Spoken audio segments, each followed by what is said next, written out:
Well, hello everyone, and welcome to this very short webinar that follows on from the Let It Go, Rethink Your Category Playbook. So today I'm joined with Omar from the Smart Cube. So I'm Graham Crawshaw from CASME, and the two of us are going to answer the questions. So welcome, Omar.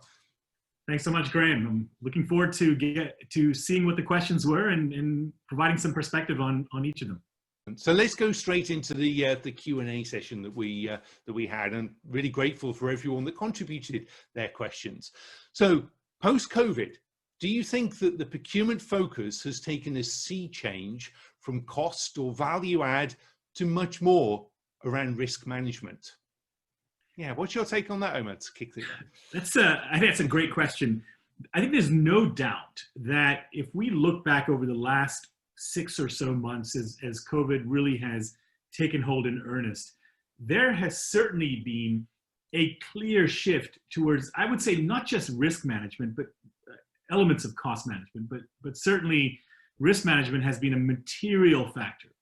Ensuring supply chain continuity, ensuring demand is met, all of those aspects, just simple fundamental business continuity has been paramount. So risk is absolutely been the case.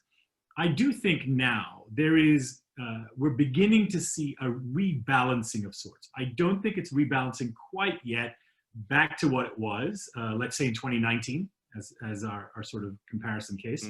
But I do think it's rebalancing somewhat. I think over the next, I'd say 6 to 12-ish months, as things begin to stabilize, whatever stabilize means, and I was not going to use the term new normal, but I just did. Sorry, Graham. But as things begin to stabilize, I do think we'll see a bit of a reset, and maybe not so much towards cost, but probably more towards this broader concept of value, right? So balancing issues of cost with risk. So certainly big change towards risk, no doubt about that.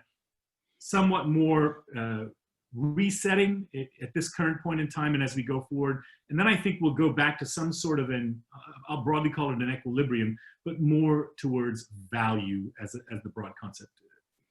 Yeah, I think you're absolutely right there. I mean, I think the risk, that there is still a very high risk level. I mean, you've mentioned a couple, but also just knowing what suppliers themselves are doing, I think it just creates that uncertainty. So it's down to procurement to actually demonstrate to the business that actually business can continue.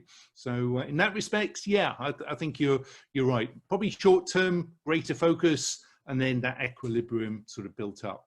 So the next question is, how do you think the market is going to shift post-COVID? Do you think we're going to shift from a buyer's market to a seller's market? Graham, your thoughts?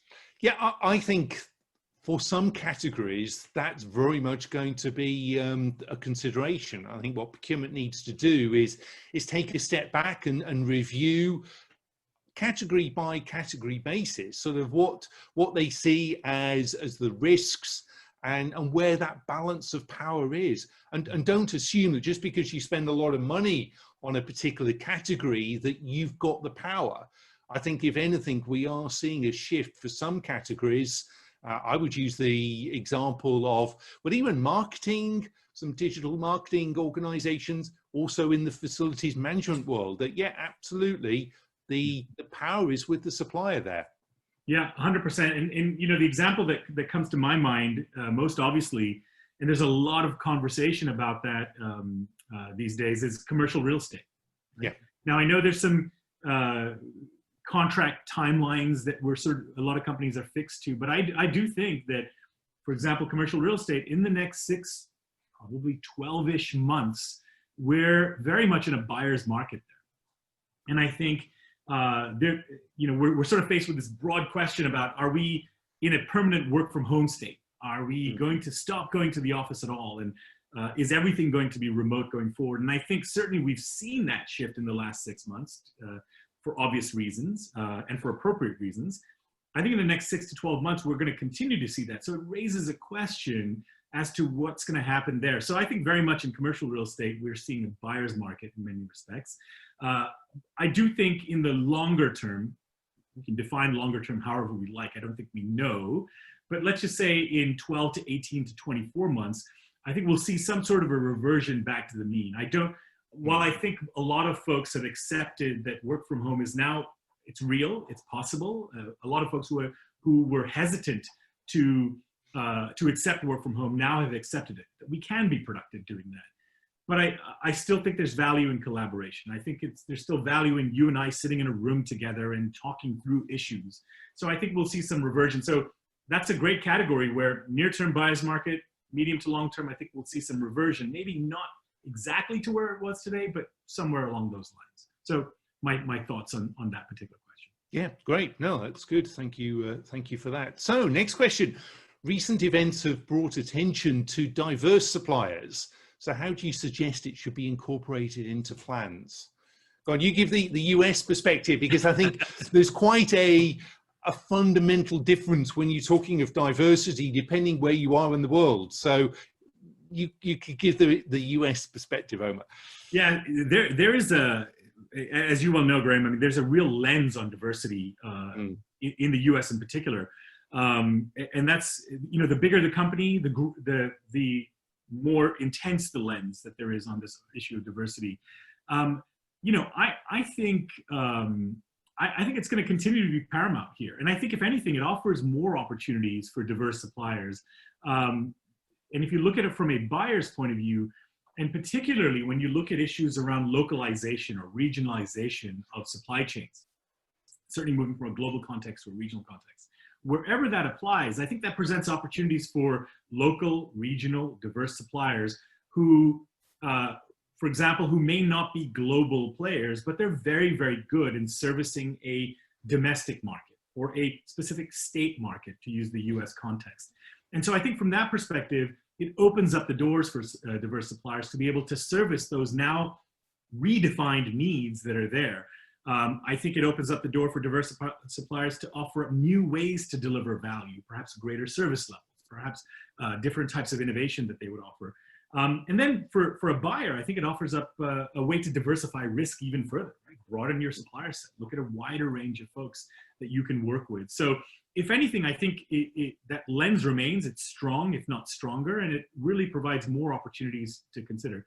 Graham, your thoughts on either the American or the global perspective on this? Well, I mean, I totally agree with all you've said. And of course, a reason why companies would want to go down that route is to make sure that they're getting innovation being brought into the conversation, right, as well. I guess in Europe, I see that we're struggling because there isn't that same classification of suppliers. So you don't actually know that, yeah, this supplier has got a diverse status. I think we still need to work out what it's going to look like. I think the intent is there. We've seen what goes on in the US, and like some of the ideas, not all, because you don't want to just have a process that's following legislation or a requirement in order to supply if you're wanting to supply the government. So I think there's work to be done there. I like what goes on in terms of in South Africa, in Australia, in terms of recognizing either indigenous populations or suppliers that need help there. So I think there's a lot to be done. I think that's a watch this space. Yeah. We've probably got a lot going on at the moment. Let's make it work. But I think there are bigger opportunities for diverse suppliers that can still be followed up. Agreed. Excellent. All right, next question. Which industries have been impacted by COVID and would benefit from refocusing procurement's efforts? Graham, your thoughts on this? You've stitched me up with a hard question because actually, as we were saying earlier, I think everyone has been impacted. There isn't anyone that has not been impacted. Now, you've either had a really negative impact, it may impact the ability of your company to be doing its business or getting turnover revenue figures that it would expect, or you're doing incredibly well riding on the back of it. So I think everyone has been affected, and it's just how you do respond. I think the message is that procurement has done a great job over the last few months at responding and working, but it's across all industries. So I think quite a straightforward answer for that one. Yeah, I'd agree. And in that post-COVID era, what are the things that procurement should focus on? So it's great that we're looking forward as we come to the end of these questions. Yeah, so I'd say there's two broad things that I think procurement really can focus on beyond the aspects that we've talked about. You know, cost, value, however you think about that, continues to be a focus. Risk continues to be a focus. But I think the two broad ones, I'll sort of take an outside-looking view and an inside-looking view.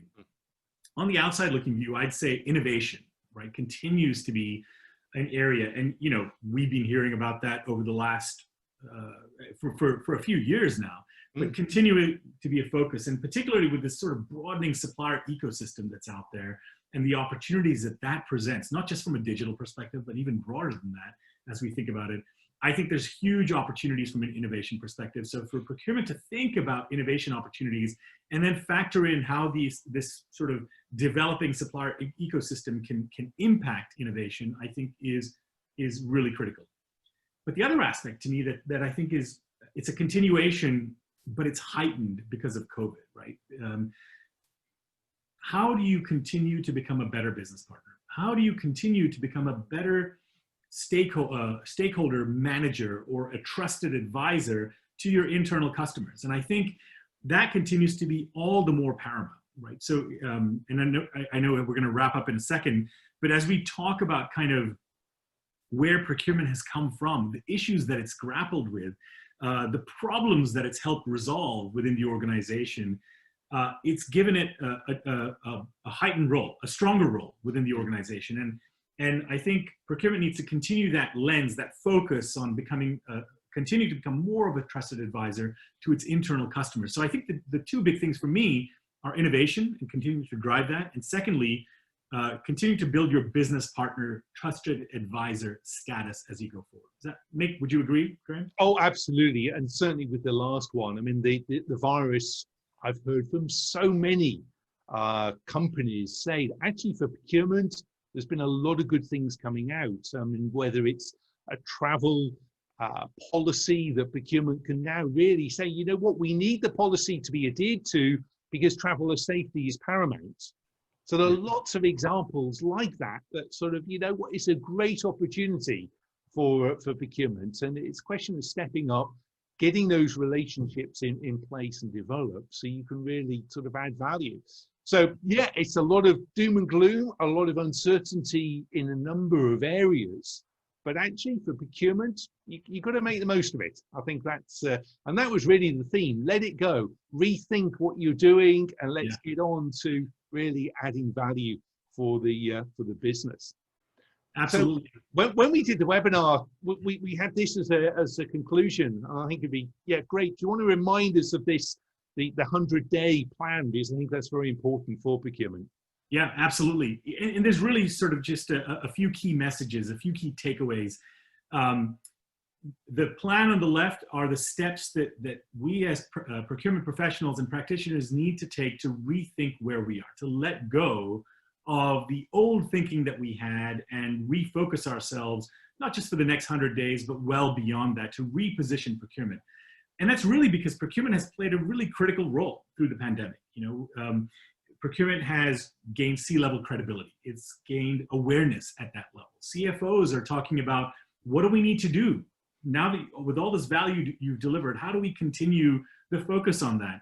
And so, to use the Vegas analogy that I use, procurement has earned chips in this process. Now it's time to cash it in. It's the time to be strategic.